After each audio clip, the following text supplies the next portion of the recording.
Good morning and welcome back to the One Celtic Fans View this morning.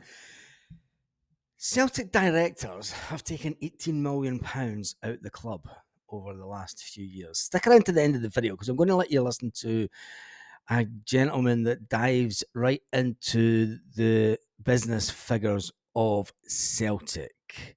Revenues, these surged to 31 million, the boys' best result since 2018. Anyway, that's coming up in a minute. Before that, we need to get into some Celtic news. There is some breaking Celtic news in the last 12 hours or so. Celtic are targeting a defender, which will make me understand why Celtic were interested in letting big Mark Nawrocki leave and go back to Legia Warsaw, and he doesn't want to go back to Legia Warsaw on loan. So that's an interesting one that Celtic are wanting to get him out the door. Celtic have been linked with Bournemouth defender Chris Mepham. He's on the target list for Brendan Rodgers, supposedly. It's coming from a guy that pretty much he does release a lot of Celtic news, to be fair, Steve McGowan. But anyway, Celtic have been interested in the defender, the 26-year-old Welsh international who has struggled to get a first-team place in Bournemouth, but they're wanting £8 million for him. Now you're going to say Celtic will not pay £8 million for a player. I think they might actually do for this one. He's been capped 33 times for Wales. He's 6'3" in height, and it's he can play on the right side of the central defence. It's probably at the age range that Celtic are looking for. Also, a little bit of experience. 33 caps for Wales. He's played international football, which means he does have that bit of experience playing at the higher level. That's why I think Celtic are probably after this guy. And I think this is one of the stories that we need to watch pretty carefully over the next couple of weeks. I think this might be one of the ones out there that might actually come to fruition if Celtic get their way and if they can manage to get him for the right fee. Anyway, moving on from that is the Adam Idah situation. Yes, the Adam Idah situation. Norwich City, the new Norwich City head coach is keen to have a look at Adam following his success at Celtic, which means the future could be uncertain for the player when it comes to Celtic. Obviously, he's the player that he wouldn't come out and say, yes, I want to sign for Celtic. Yeah, we all know that he's got that long contract at Norwich, but they didn't get promoted, and they're looking for a good striker that's going to help them pretty much get promoted next season. So the board might just say, look, we're not going to sell him, we're going to keep a hold of him. Which is going to be a hard one, because then it means that Celtic really need to go out and get a striker that could fill Adam Idah's boots, or even better, can display. I mean, I'm going to say it, a striker that can come in and go, do you know what? I don't care if Kyogo's number one. I'm going to show you that I'm better than Kyogo, and I want to score more goals than Kyogo. That's what we need. We need real competition up the front. I know Adam Idah gave us a different outlook and a different sort of striker that we need. We need something similar to Adam Idah. Let's face it. We need somebody that's big and strong up front and that can bully defenders and put the ball in the back of the net. It's as simple as that. But Norwich do have a big decision to make after them being at Celtic the second half of last season, and they did score the winner for the Scottish Cup. So lots of Celtic fans would like them back for that. But it is all coming down to what Norwich. They're unwilling to sanction a permanent exit at this stage, which means that if Celtic wanted them, they're going to have to go out and pay big bucks to try and get them to change their mind. Adam Idah scored 6 goals in 34 games for Norwich the first half of the season. I did say that he would score 10. He was 1 off it. He got to 9. I said, when you look at the goals that he scored for Norwich, he scored 6 in 34 games. He was brought off the bench a lot of the times. He did well. He came off the bench a lot, but he had an impact coming off the bench. And he never played 34 games. That's wrong. This one's got it wrong. 34 games is the majority of the season. So this report that I'm looking at has got it wrong. I'm just reading 2 different reports about the situation with Adam Idah at Norwich. Anyway, the goalkeeping situation. There's been a lot of speculation this morning that the Danish stopper Peter Vindehal Jensen is of interest to Celtic, and Celtic are locked in talks with Sparta Prague for the goalkeeper. Yes, they are in talks with the replacement for Joe Hart. This seemingly is the guy that they want. This is the guy that Brendan Rodgers wants as a replacement. Jensen managed 47 appearances for his club last season after being he'd been put on loan to AZ Alkmaar. Understands that Brendan Rodgers hopes to entice him to Glasgow with the view to playing Champions League football with Celtic. Senior Celtic are keen to negotiate with the club in the coming weeks, and it said that they have opened up talks. He is on a they want to get him contract. He's on a multi-year contract with the Czech Giants, but Celtic would need to stump up some decent money to get the player. It looks like Celtic have got their mindset on spending at least 20 to 30 odd million on players this summer, but it is only going to be 2 or 3 players. At last, we all shout. And this is the Celtic that we've all been looking for. And it's not just about Slim Shady turning up. It's the real Celtic boards. Please stand up. Talking about the Celtic board, and let's hope we'll keep an eye on this one for the Jensen, because it's the first one that I've really mentioned about, but it seems to be there's a lot of meat on the bone to this story, and we'll see how this transpires over the next couple of days, or next couple of weeks. You want it tied up within the next 2 weeks at least, so that we can get them in place before pre-season. Now, I want you to listen to this. Now, we all know that Celtic are sitting with a nice lump of cash in the bank.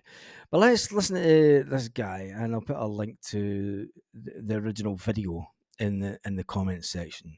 But it's interesting to see exactly how much money Celtic have made, and it was interesting to see that we only have £100,000 in debt this season. We have a small loan to the Co-op Bank.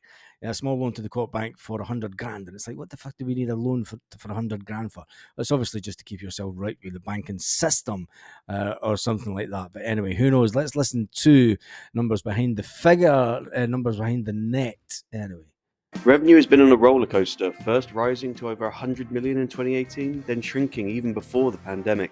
That's interesting, because obviously 2017, 2018 was when Brendan Rodgers first came to Celtic, and we did get quite a boost. 2019 figures did drop slightly, and it was figured that was obviously when we didn't do too well in Europe, and Brendan Rodgers left that season. But post-COVID, the top line is on the march again. 2023 delivering 120 million, a 36% year-on-year increase. Wow. What fueled this surge? Let's dive into revenue streams. This is where it gets interesting. Note that pre-2018, Celtic presented their numbers differently, so we're focusing on the trajectory of the last 6 years. So this goes from 2018. Say revenues broke 50 million for the first time. The club's historic domestic treble resulting in 4 additional trips to Hampden Park. At home, attendances continued to grow. The 59,000 average in 2023, the best of the decade. That's interesting, that even when Brendan Rodgers was at his height, we weren't selling out the stadium as much, even though that Celtic would say, yes, we've sold out all our season tickets. But these figures don't lie, and this guy's went through the figures for right way back to 2017, and the figures he's went through the accounts every year since 2017.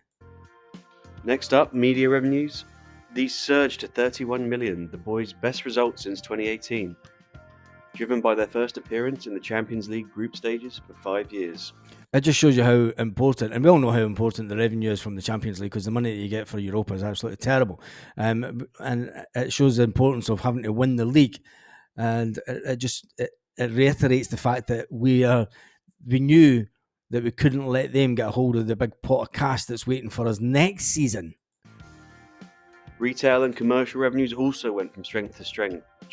Right, this is where you come in. This is where the average Celtic fan comes in, the average Joe.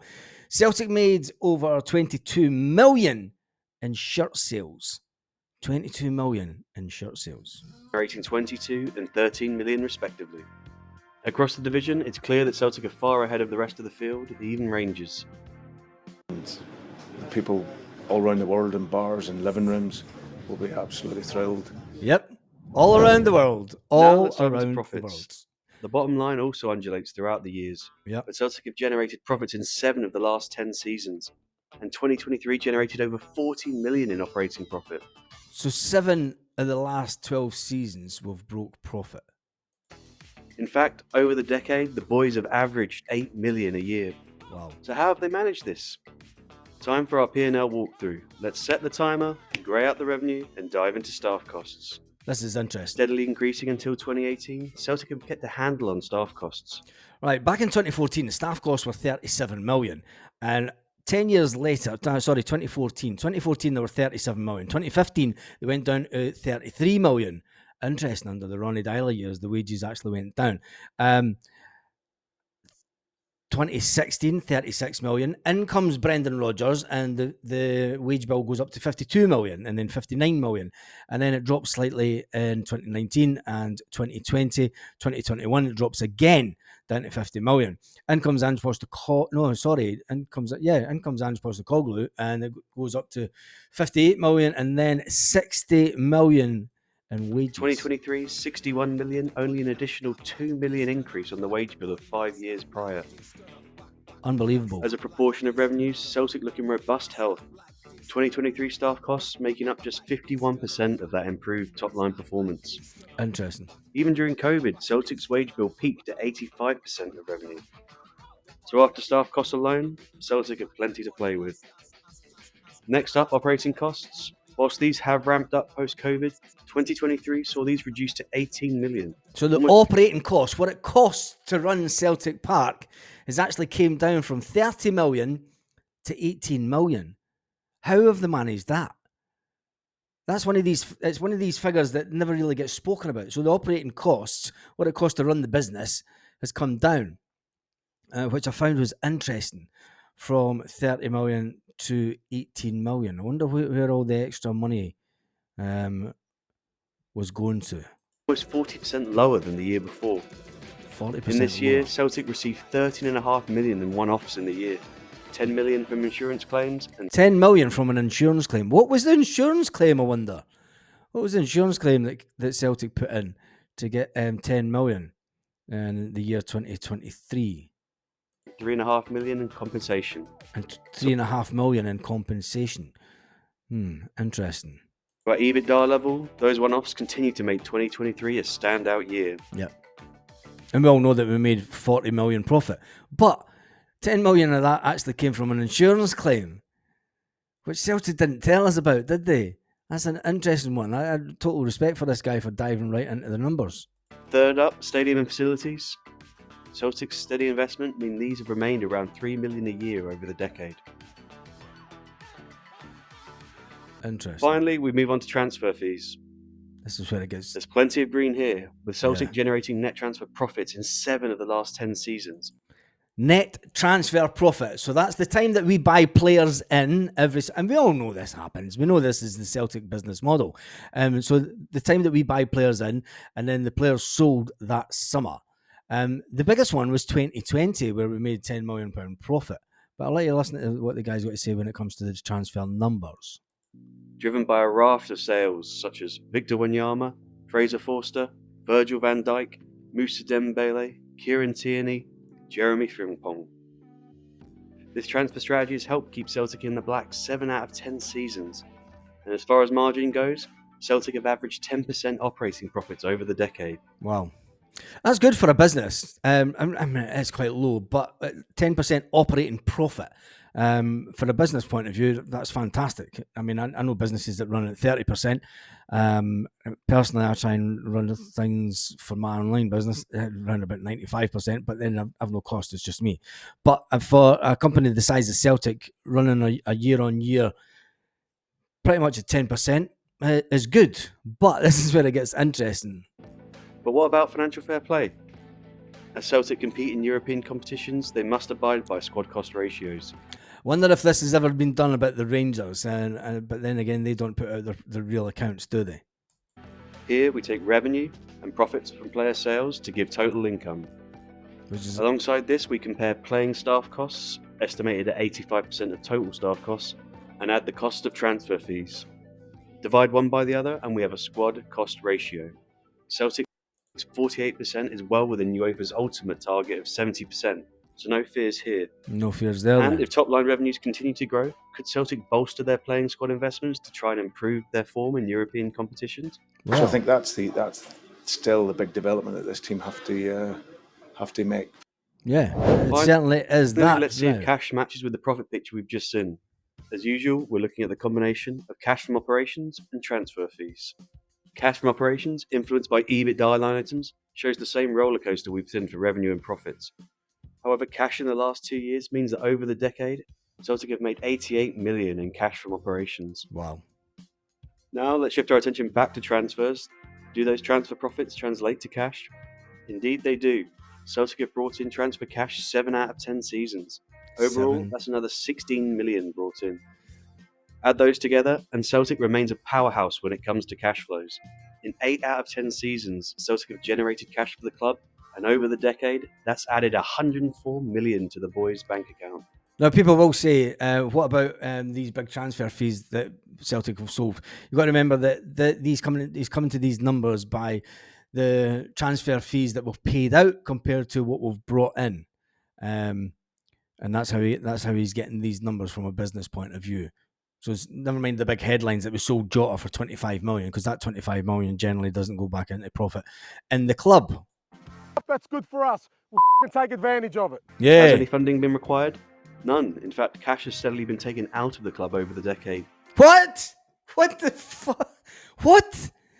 Cash has steadily been taken out the business over the last 10 years. You heard that.